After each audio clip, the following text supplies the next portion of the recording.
하나님 말씀은 에베소 4장 27절부터 29절까지입니다. 우리 한 목소리로 같이 읽도록 합니다. 시작. 마귀에게 틈을 주지 말라. 도둑질하는 자는 다시 도둑질하지 말고 돌이켜 가난한 자에게 구제할 수 있도록 자기 손으로 수고하여 선한 일을 하라.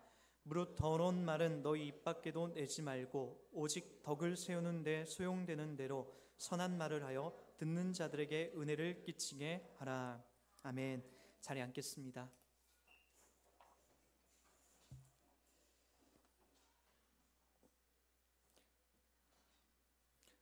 목사님을 한 교회에 말씀 전하는 자로 이렇게 부를 때에는 보통 그 스카이 대학교라고 하죠. 연세대학교, 고려대학교, 서울대학교를 나와서 미국의 어떤 스탠포드나 하버드 대학을 졸업하여서 졸업장을 받고 이렇게 하신 분들을 보통 이렇게 한 교회 목사로 잘 안 세우십니다. 누가요? 하나님께서.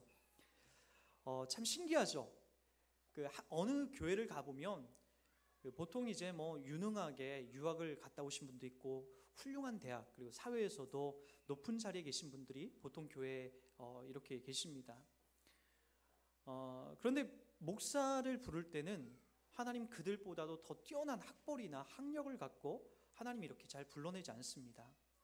물론 다 그런 건 아니에요. 유능하게 미국에 유학을 갔다 오신 분도 있고 서울대학교나 연고대 훌륭한 대학을 좋은 대학을 나와서 소위 말하는 그런 대학을 나와서 유학을 갔다 와서 이렇게 목회 활동을 하신 분도 있는데, 근데 가만히 보면은 그 지방의 어떤 군소 신학교나 작은 신학교를 나와서 이렇게 목회를 하신 분들하고 견주어서도 그분들이 월등하게 뛰어나거나 어떤 분은 한 몇백 명을 목회하는데 그분들은 수만 명, 수억 명을 이렇게 사역하거나 그러지도 않으세요.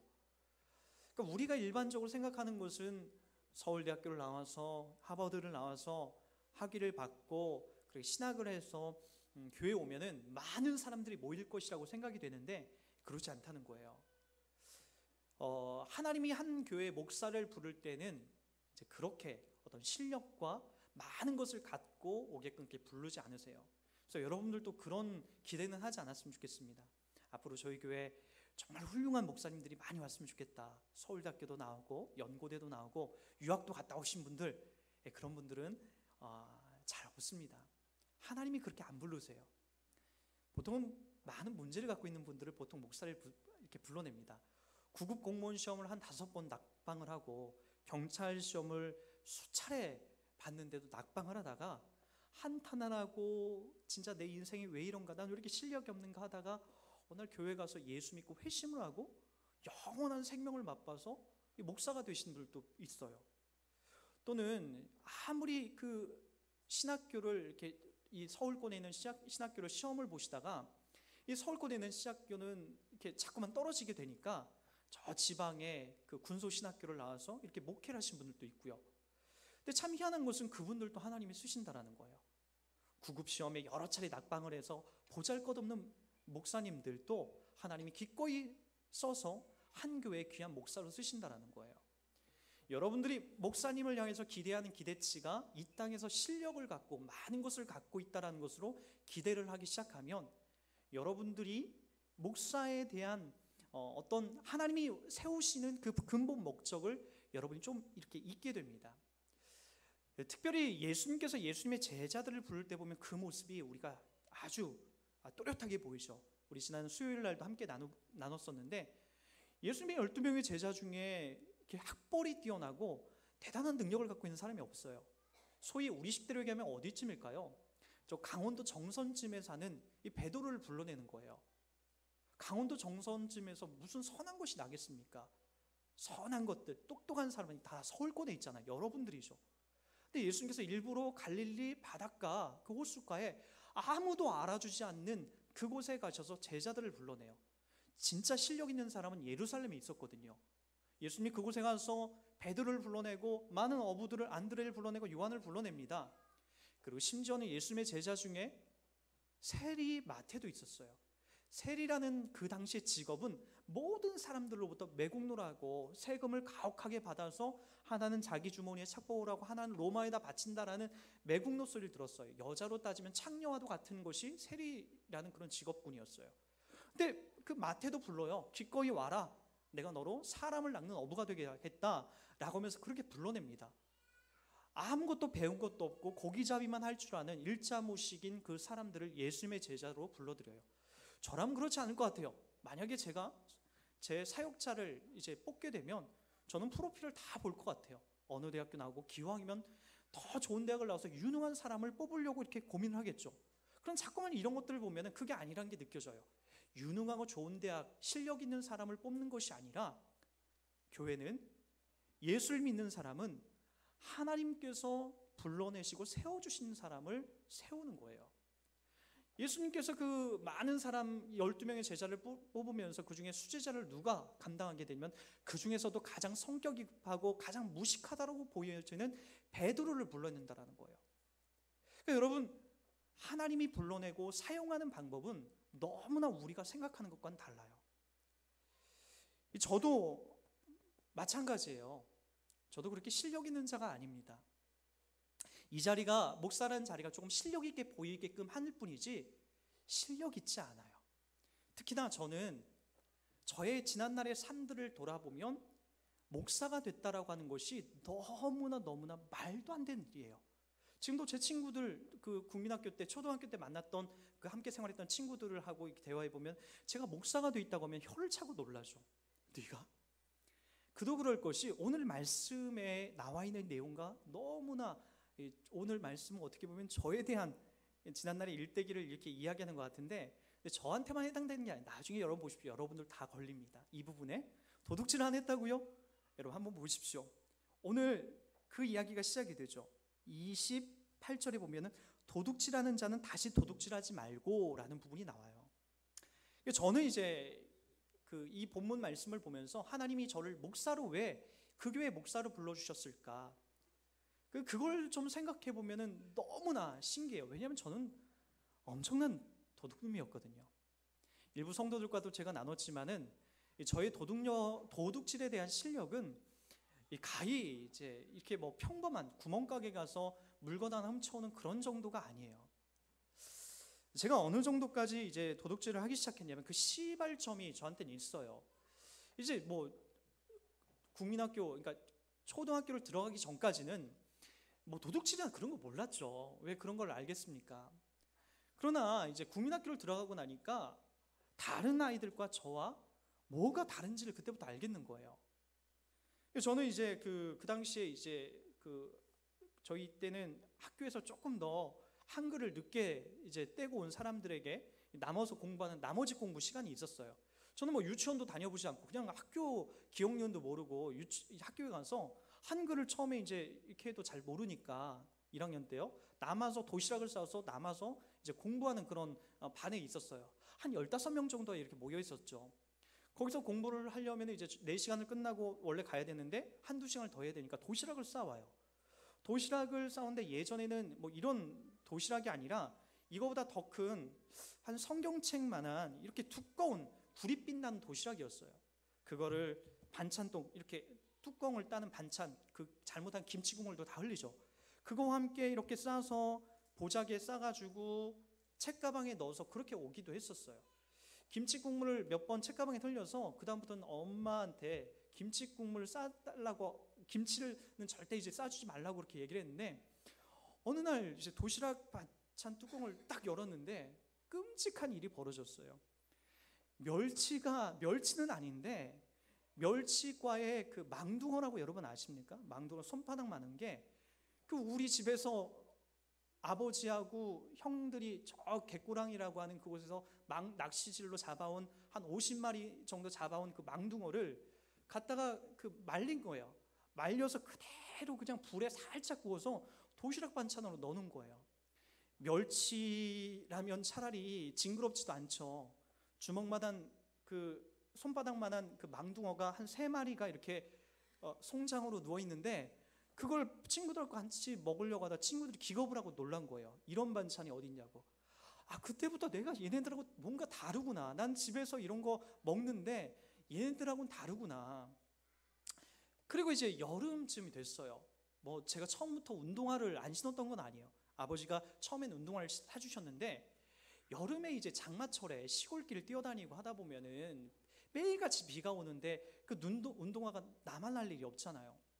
운동화가 매일같이 젖고 매일같이 더럽고 축축하니까 그거를 그냥 벗어놓고 집에 이제 매일같이 신고 다니는 고무신을 이제 신고 왔죠. 운동화를 못 신는 상황이니까, 매일같이 비가 오니까. 학교에 와서 며칠 신고 다니는데 저는 그게 창피한 건 줄도 몰랐어요. 조금 다르구나라고 생각했는데 1학년 그 신발장에다 그 고무신, 하얀 고무신을 넣어놨는데 쉬는 시간에 이제 친구들이 이렇게 있는데 앞에 있는 그 친구들 이름을 제가 지금도 잊혀먹지가 않아요. 한 명은 저거 지금도 연락을 하는데, 경상이하고 진성이, 요놈들 그 신발 한 짝씩을 듣고 앞문을 팍 열더니 야 이거 누구 거냐 라고 하면서 막 놀리는 거예요. 그때 그 모욕감, 모멸감이라는 것은 이루 말할 수 없게 되는 거예요. 그때부터 제 마음이 바뀌었습니다. 집에서는 사줄 형편이 안 되니까 두 개 있는 친구들 걸 훔치기 시작했죠. 먼저는 도시락을 먼저 훔쳤어요. 학교 끝나고 친구들이 도시락을, 학교 선배들이 운동장 여기저기다 걸어놓고 구슬치기 하고 축구하고 하는 것들을 몰래 가서 훔쳐서 닦아서 도시락 가방은 버리고 그것을 도시락 통으로 제 걸로 깨끗하게 제 걸로 사용했죠. 그리고 이제 그 다음부터 집에서 이제 용돈을 주는데 용돈이 어디 있습니까? 안 주죠. 친구들은 맛있는 걸 사 먹는데 달라고 해도 안 주니까 친구들과 쫓아 들어가서 이제 슈퍼에 들어가서 훔치기 시작했죠.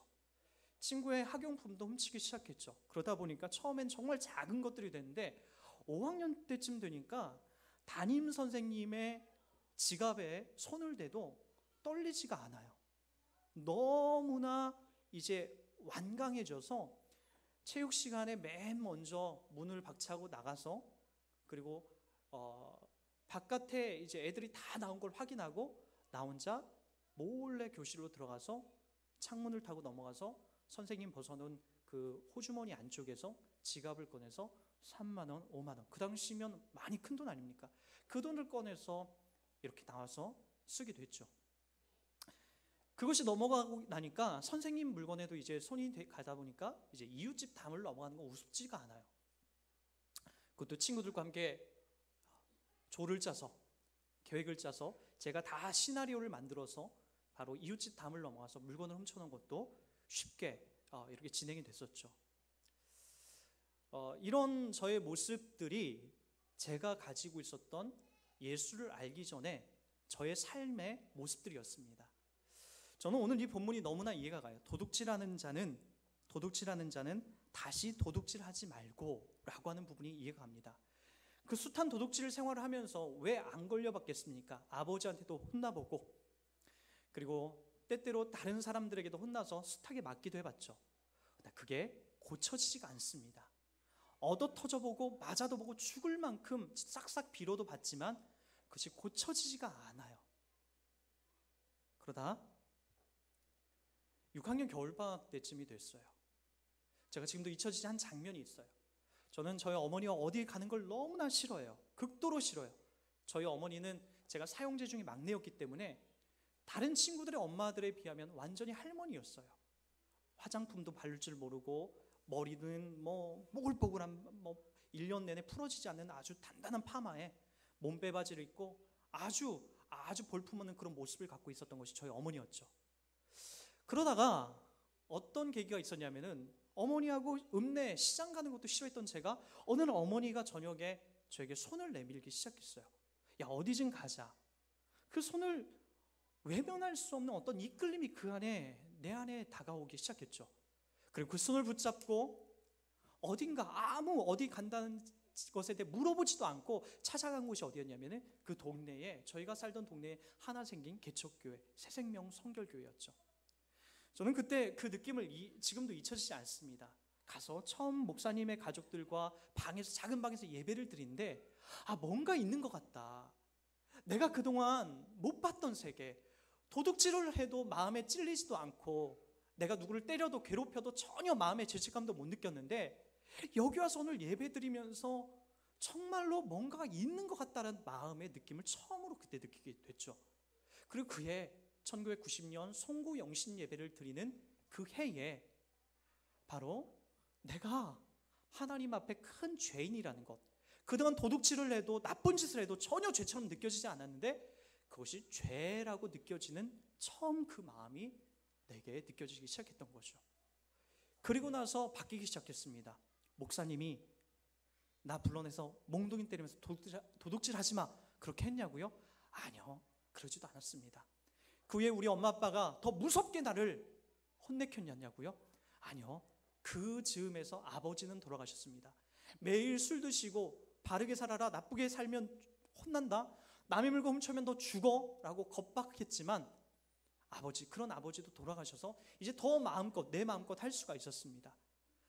내 마음껏 마음대로 누리고 내 마음껏 훔칠 수 있는 더 좋은 환경이 내게 왔음에도 불구하고 여러분, 희한하게도 도둑질이라는 것이 저에게는 큰 죄처럼 이제부터 느껴지기 시작했고, 두 번 다시 그 물건 앞에 다른 사람들의 물건을 훔치는 것이 너무나 두렵고 무섭게 내 마음이 변하기 시작했던 거죠. 그리고 나서 하나님이 나를 변화시켜서 목사가 되어야겠다라는 그 마음을 제 마음속에 허락해 주셨습니다. 여러분, 저는 목사가 될 수 있는 사람이 아닙니다. 도둑놈이, 수없이 많은 죄를 지은 도둑놈이 무슨 목사가 될 수 있겠습니까? 그런데 하나님이 그런 자를 부르시더라고요. 보잘것없고 아무런 가망성 없고 세상에서도 다 포기해버릴 것 같은 그런 존재를 하나님이 불러내서 하나님이 이 자리에 세우더라고요. 목사가 돼서 하나님 앞에 말씀했을 때마다 제가 더더욱 느끼는 게 있어요. 하나님은 왜 저 같은 사람을 부를까? 왜 이렇게 보잘것없고 왜 이렇게 못난 사람들을 이 자리에 자꾸만 세울까? 제가 그걸 너무나 많이 느끼게 되는 것 중에 하나는, 하나님께서 이 자리에 서서 무엇을 전하라고 하는 것이 자꾸만 느껴지는 것 같아요. 서울대학교를 나오고 좋은 대학을 나오고 그리고 유학을 갔다 와서 석박사학위를 받아서 그 능력과 그 힘으로 여기에서 하면, 물론 몇 사람들 중에 그 사람이 갖고 있는 지난날의 경력 때문에 여러분들은 존경스러운 모습을 볼 수 있지만, 하나님이 그걸 바라보게끔 하는 게 아니에요. 그 사람이 갖고 있는 능력, 그 사람이 갖고 있는 어떤 유능한 삶, 그런 것들을 바라보게끔 하는 것이 아니라, 하나님은 부족한 목사를 통해서 누구만을 증거하고 누구만을 나타내기를 원하냐면 하나님만을 증거하기 원하시는 거예요. 하나님의 열심만을, 하나님이 하나님 되신 것만을 자랑하고 전하기를 위해서 저같이 한없이 부족하고 연약한 자를 세워놓는 거죠. 그것은 사도 바울에게도 마찬가지죠. 사도 바울이 예수를 인격적으로 만나고 나서 고백했던 것이 뭐죠? 하나님이 죄인 중에 죄인, 만삭되어 태어나지 못한 자와 같은 나를 하나님 부르셔서 하나님이 하나님의 복음을, 하나님 말씀을 전하게 하셨다. 모든 사람에게 하나님이 목사를 세울 때는 하나님이 그런 목적을 불러내는 거예요. 그런데 어느 순간부터 사람이 모이고 그리고 돈이 쌓여지게 되다 보니까, 그리고 내가 유능하다는 걸 확인하고부터는 하나님의 열심을 증언하는 것이 아니라 목사의 열심, 이 땅을 살아간 인간관계의 법칙을 전하게 됨으로써 하나님의 복음의 본질을 놓치게 되는 경향성이 있게 되는 거죠. 그러게 여러분들이 한 목사를 바라볼 때에 존경하는 마음이 있어야 되지만, 여러분 그 안에 하나님의 복음의 본질을 전하는가에 여러분 목적을 두십시오. 그 사람이 많은 실력을 갖고 있다, 좋은 대학을 나왔다, 그거에 여러분 그 뒤편에 가려져 있는 것들을 바라보지 마시고, 얼마만큼 하나님을 은혜롭게 담아내는 건가, 얼마만큼 하나님을 편들고 있는 건가에 대해서 여러분들이 목적 삼고 그 목사님에게 그런 것들을 기대하셔야 됩니다. 여러분, 이것은 모든 성도들도 마찬가지죠. 여러분들을 불러내신 걸 보십시오. 여러분들이 하나님 앞에 불론받을 만한 어떤 구석이 단 한 가지라도 있습니까? 난 유능하기 때문에 하나님이 나를 불러내신 거다라고 생각하시는 분들이 있어요? 여러분, 그런 사람은 하나님의 은혜를 아직까지 맛보지 못한 사람입니다. 누가복음 18장에 보면, 19장에 보면 이런 얘기가 나옵니다. 삭개오 이야기가 처음으로 등장을 해요. 여리고의 그 세리장 삭개오라는 사람, 세리장이라는 것은 뭐냐면 세리 중에서도 가장 악한 사람이 이 세리장 아닙니까? 거기다 키도 작고 볼품도 없는 그런 사람이에요. 그러나 가진 것은 있어요. 그게 뭐죠? 돈이죠. 돈과 권력은 있어요. 로마 정부로부터 세리장이라고 하는 그 세금을 가혹하게 걷는 그 권력은 있어요. 그거 외에 그가 갖고 있는 모든 것들은 다 허상과도 같은 거였죠. 그가 외로움에 가득 차서 어떤 일이 벌어지게 되죠? 외로움에 가득 차서 예수님이 이 여리고에 들어오는 것을 보고 여러분 뽕나무에 올라갑니다. 돌감람나무죠. 그리고 어떤 일이 벌어지게 되죠? 예수님께서 그 여리고로 들어오셔서 많은 군중 중에서 누구를 바라본지 아십니까?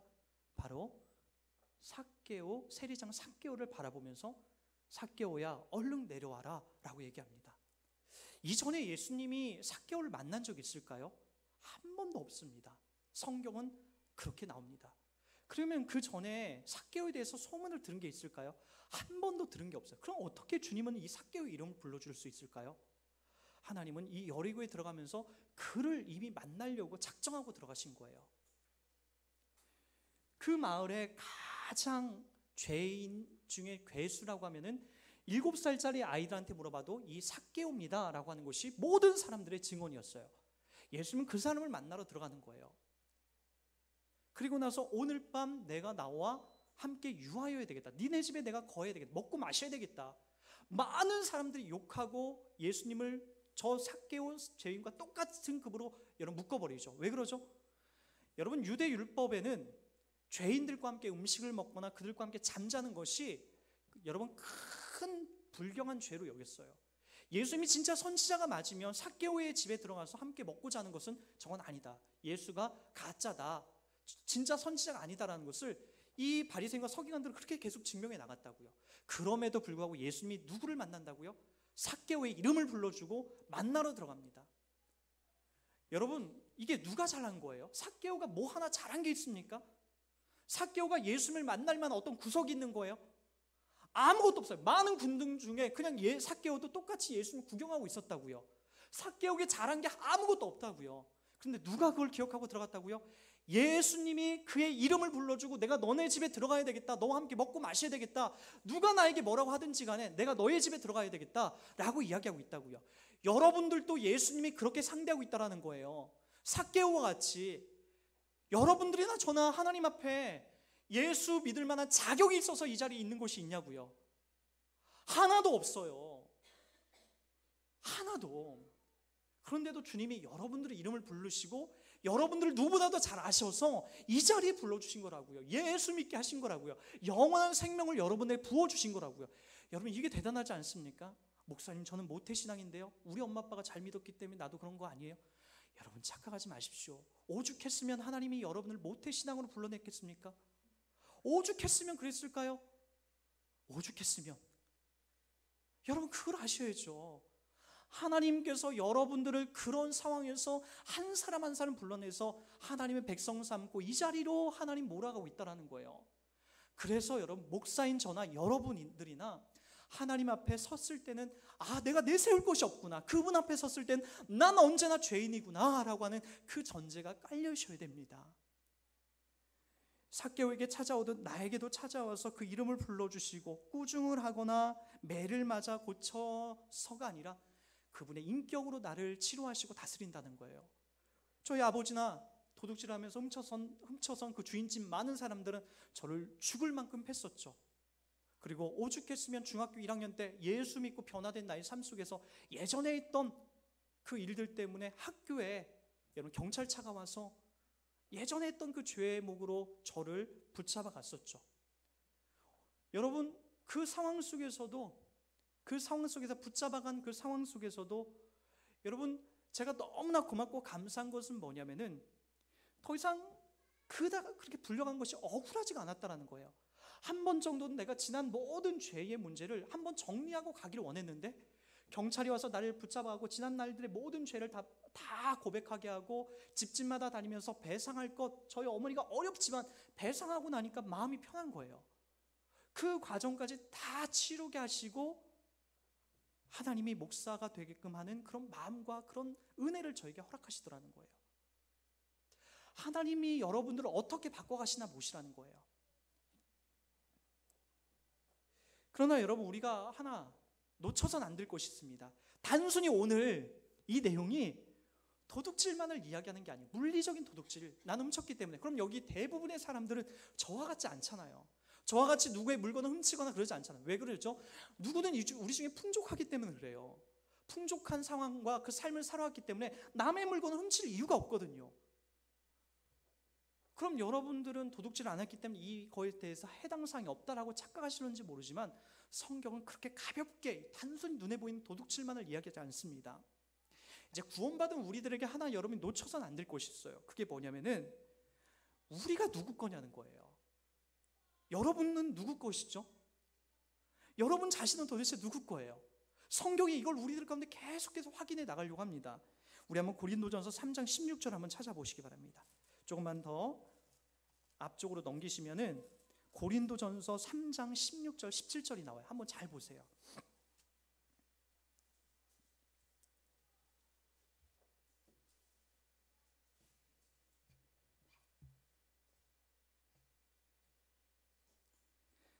우리 함께 읽도록 합니다. 시작. 너희는 너희가 하나님의 성전인 것과 하나님의 성령이 너희 안에 계시는 것을 알지 못하느냐.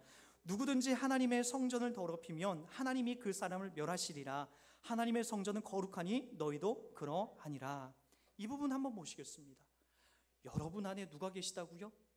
예수를 믿고 나서 예수를 믿었다라는 증거와 함께 찾아오시는 분이 누구냐면 성령님이에요.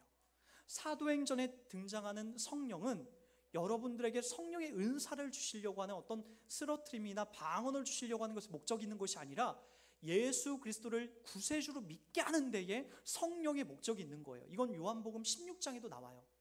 성령이 이 땅에 오신 것은 여러분들에게 예수를 믿게 하는 거예요. 예수 믿게. 그래서 여러분들에게 지금 예수를 믿고 있고 구세주가 나의 하나님이다, 내가 이 하나님의 나라가 있다, 천국이 있다, 예수님이 나의 구세주다라는 것을 여러분들이 입술 속에서 고백하고 있는 것은, 이 시간에 손을 들어서 하나님을 찬양하고 예배하는 것은 성령님이 찾아오지 않으시면 담아낼 수 없는 거예요. 성령님이 오셨기 때문에 여러분들과 함께 이 구원이라는 것과 함께 여러분이 찾아오신 거예요. 그래서 오늘 또 이렇게 얘기하는 거 아닙니까? 너희는 너희가 하나님의 성전인 것과 하나님의 성령이 너희 안에 계시는 것을 알지 못하느냐. 그러나 여러분 이걸 아셨으면 좋겠습니다. 목사님, 저는 되게 불경한데요, 아직도 술을 먹는데요, 아직도 제가 거친데요, 아직도 내가 연약한데요, 아직도 내 안에 음란함이 가득한데요, 아직도 내 안에 화가 치밀면 대꾸를 하고, 아직도 내가 거짓말을 하는데요. 고린도 교회는 여러분들의 삶과 똑같았어요. 잊지 마십시오. 바울이 고린도 전후서를 보낼 때에 그들에게 얼마나 음란함이 가득한지, 얼마나 파벌이 많았는지, 얼마나 당짓는 것이 많았는지, 얼마나 이기적인 것이 많았는지, 얼마나 교만이 많았는지 사도 바울이 아주 신랄하게 기록해 나갑니다. 그런데도 불구하고 그들에게 뭐라고 얘기하고 있다고요?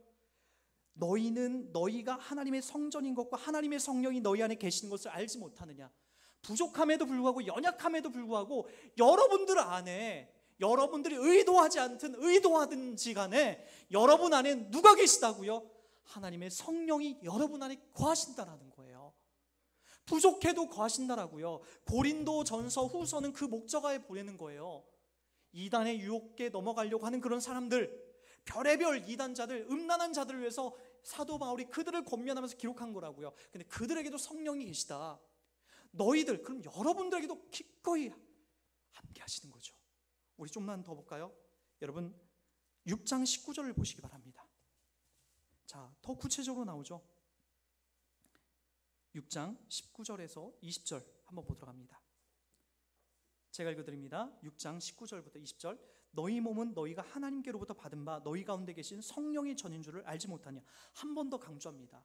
한 번 더. 이게 중요하기 때문에 그래요. 여러분, 글을 쓸 때에 똑같은 말이 반복이 되면 그 글은 가치가 떨어져요. 우리 가끔가다 저한테 이렇게 카톡을 이제 보내주시는, 여기 그 우리 소식을 전해주시는 권사님도 있고 이렇게 집사님도 있고 청년들도 있는데, 반복되게끔 어떤 문장을 계속해서 반복되게끔 안 하는 그 글 솜씨가 아주 뛰어나신 분이 있어요. 우리 요 안에 있어요. 그건 글을 참 잘 쓰는 거예요. 그런 분들은 작가를 하시거나 시인이 되셔야 돼요. 근데 여기 사도 바울을 보세요. 아까 우리가 똑같이 했던 말을 여기 또 반복을 해요. 너희 몸은 너희가 너희 몸은 하나님 받은 바 너희 가운데 계신 성령이 전인 줄 알지 못하. 좀 전에 3장에서 반복했던 글을 또 반복을 해요. 사도 바울이 글을 못 배웠기 때문에 그런 것이 아니라 그만큼 이것이 일부러 반복하는 거예요. 너희들 몸은 그냥 너희들 위가 있고 간이 있고 창자가 있는 그 몸이 아니야. 그 몸뚱이가 아니야. 너희 안에는 누가 있다고요? 성령의 전이, 성령님이 거하신 자리야. 그걸 확인해 주려고 하는 거예요. 반복적으로. 그래서 뭐라고 얘기하고 있죠? 성령의 전인 줄 알지 못하냐. 너희는 너희 자신의 것이 아니라, 심지어는 성령이 거하시는데, 성령이 너희들을 인쳤는데 이젠 너희가 너희 것이 아니야. 네 것이 아니야. 그럼 누구 거라는 거예요? 성령의 전이기 때문에 여러분들은 하나님의 것이라는 거예요. 성령께서 우리 가운데 안에 계시다는 것을 성경은 인을 쳤다라고 해요. 요한계시록에 나오는데, 인을 쳤다라는 것은 한 집안에 죄인이, 노비가 있잖아요. 종이 있잖아요. 종이 내 것이다라고 할 때는 그 몸에 이렇게 불도장을 받아서 내 거라는 그 확인을 받게 하는 거예요. 인을 박았다라는 것은 여러분들에게 뭐라고 해요? 넌 내 거야. 하나님께서 성령으로 여러분을 인쳤다라는 거예요. 이게 여러분 지워지지 않는 거예요. 여러분이 무슨 죄를 범해서 그것이 지워질 수 있는 게 아니라고요. 인을 치고서 여러분에게 몸에다 새겼는데 그것이 어떻게 지워질 수 있겠습니까? 싸웠다고 지워집니까? 거짓말했다고 지워지는 거예요? 지워질 수 없는 거예요. 그러나 여러분, 그렇기 때문에 오늘 성경이 여러분에게 납득하고 설명하는 거예요. 그러므로 값으로 산 것이 되었으니 그런즉 너희 몸으로 하나님께 뭐하라? 영광을 돌리라. 이 이야기를 계속해서 해나가는 거예요. 야, 내가 너희를 인치기까지 했는데, 내가 너희를 하나님 나라로 인도하려고 어떤 대가를 치렀는데 라고 하면서 인을 쳤는데, 여러분들 그것을 시시하게 여기고 세상 사람들이 하는 똑같은 것을 왜 따라가느냐. 지금 성경이 그 얘기를 하는 거예요. 여러분, 성경이 말하고 있는 이 진리에 여러분 눈을 한번 떠주세요. 그래서 여러분들이 어떤 것이 큰 죄가 되냐면, 여러분 어떤 것이 도둑질이 되냐면, 물리적으로 남의 물건을 훔쳐가는 것만 도둑질이 아니에요. 저만 도둑놈이 아니라 여러분 몸이 누구 거라고요? 하나님의 것이에요. 근데 여러분들 자꾸만 무슨 역할을 하냐면, 여러분 몸을 여러분들이 주인 삼아서 여러분들이 조장하려고 해요. 여러분 거라는 거죠. 내 거야, 내 마음대로 하는 거예요. 그래서 여러분 어떻게 하려는 거죠? 회사에 가서도 내가 내 마음대로 하는 거지, 가정에 가서도 우리 가정이 가장이니까 내 마음대로 하려고 하는 거지, 내가 우리 가정의 아내이기 때문에 내가 내 마음대로 하려고 하는 거지, 하나님이 아니라 내가 내 삶의 주인 노릇하고 있는 것은 다 그것을 하나님의 것을 도둑질하고 있는 거라고요. 하나님의 것을. 여러분은 여러분 자신이 지금 여러분 삶의 주인 노릇을 하고 있는 건 아니에요. 모든 삶의 영역에 하나님을 인정하고 하나님을 우선순위로 모시고 있습니까? 한번 잘 보세요. 그러게 여러분 몸을 거룩하게 다루라는 거예요. 거룩하게 다루지 않는데 어떻게 하나님이 여러분들 거룩하게 다루지 않고 여러분 마음대로 하고 있는데, 여러분 하고 싶은 대로 하고 있는데 어떻게 하나님이 여러분의 주인 역할을 하고 있는 겁니까? 그게 여러분들이 주인 역할을 하고 있는 거죠. 그게 도둑질이라고요. 남의 물건만 훔쳐오는 게 도둑질이 아니라, 하나님이 핏값으로 날 성령의 잔으로 인쳐셨는데 내가 내 몸을 주인 노릇하고 있는 것, 그게 바로 도둑질하는 거예요. 그걸 무섭게 보셔야 됩니다. 그걸 대충 보시면 안 돼요. 무섭게 보셔야 돼요. 여러분들이 여러분 자신을 주관하고 있는 것, 성령이 아니라 하나님이 아니라 내가 내 자신의 주인 노릇하고 있는 것, 그것이 성경이 무섭게 다루고 있는 내용이라는 거죠. 성경은 오늘 본문으로 다시 돌아오면 이런 얘기를 합니다. 오늘도 마찬가지지만 우리 몸을 통하여서 우리에게 뭐라고 얘기하시냐면은 에베소 4장 28절을 보면 이렇게 얘기합니다. 도둑질하는 자는 다시 도둑질하지 말고 돌이켜 가난한 자에게 구제할 수 있도록 자기 손으로 수고하여 선한 일을 해라. 그동안은 네 욕심대로 네가 하고 싶은 대로 했지만, 남의 물건 훔쳐오고 싶어서 훔쳐왔고, 네가 주인 노릇해서 누구 때리고 싶으면 때렸고, 네 마음대로 네가 살았지만 이제 그렇게 하지 마라.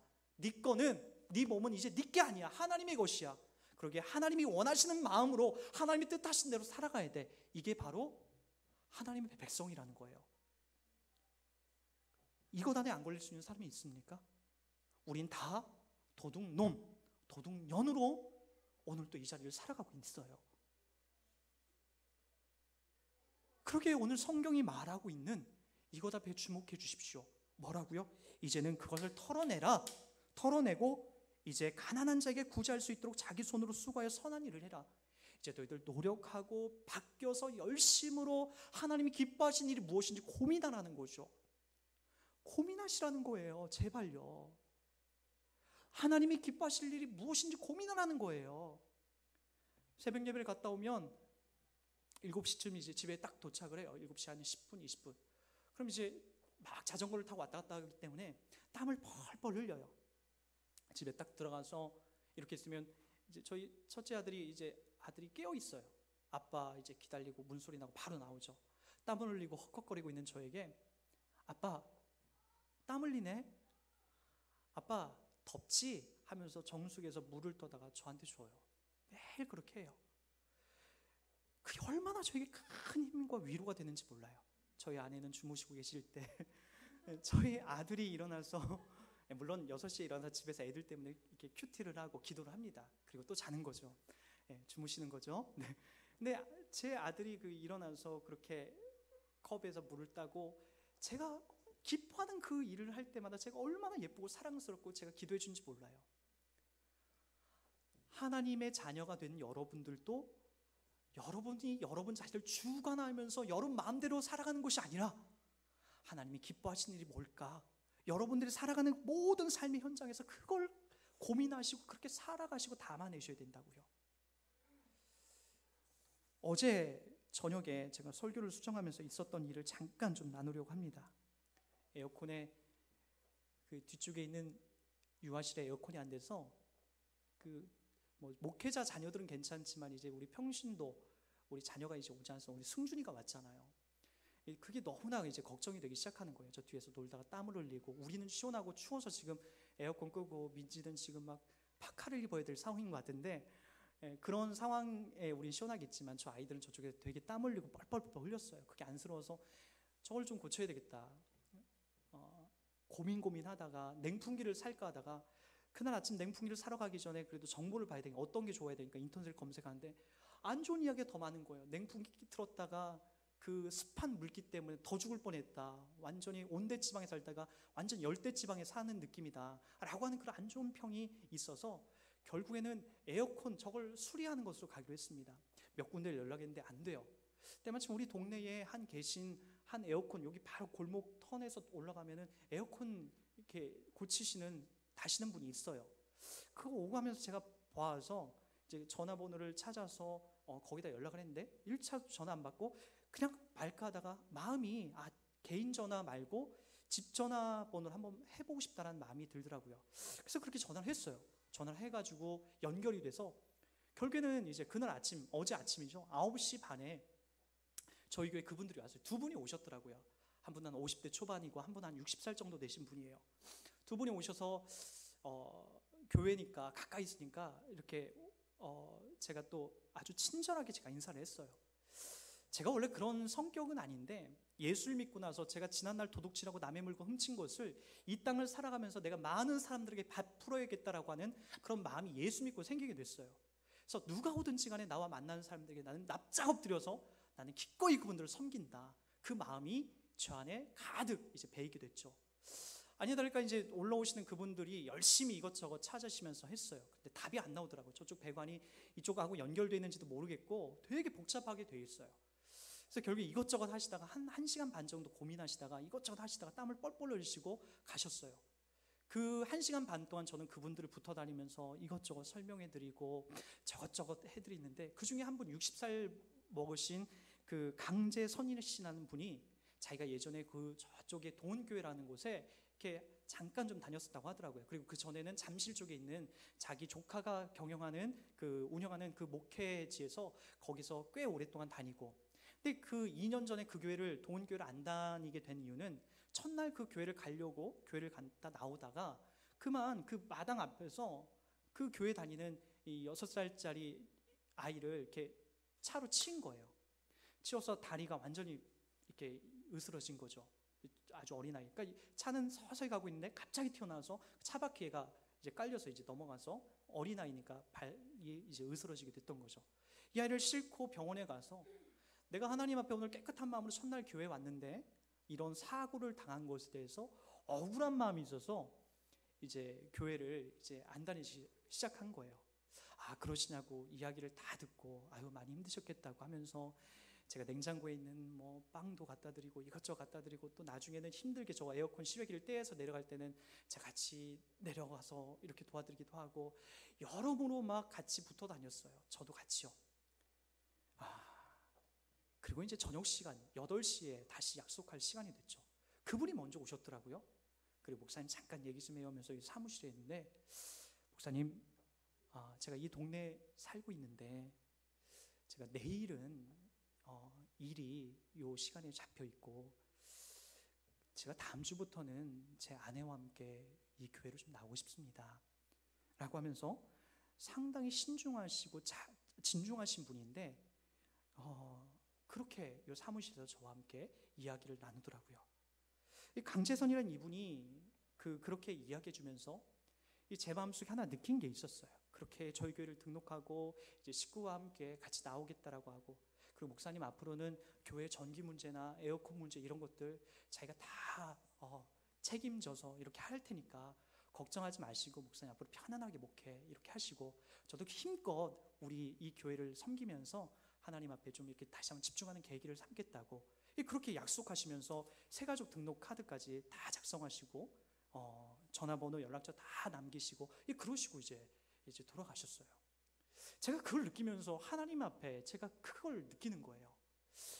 여러분들이 일상 속에 살면서 밖에 나가선 다 갑의 위치죠. 또는 뭐 높은 자리 있잖아요, 다들이요. 또는 우리가 이분들에게 돈을 줄 거니까 저 역시도 뭐 15만 원, 20만 원 이렇게 준비를 해놨으니까 수리비로 있으면서 저도 그냥 아저씨 빨리 고쳐주세요, 바쁘니까 빨리빨리 해주세요 라면서 저도 제 사무실에 가서 에어컨 바람 쏘이면서 컴퓨터나 하고 있으면은 저도 편하죠.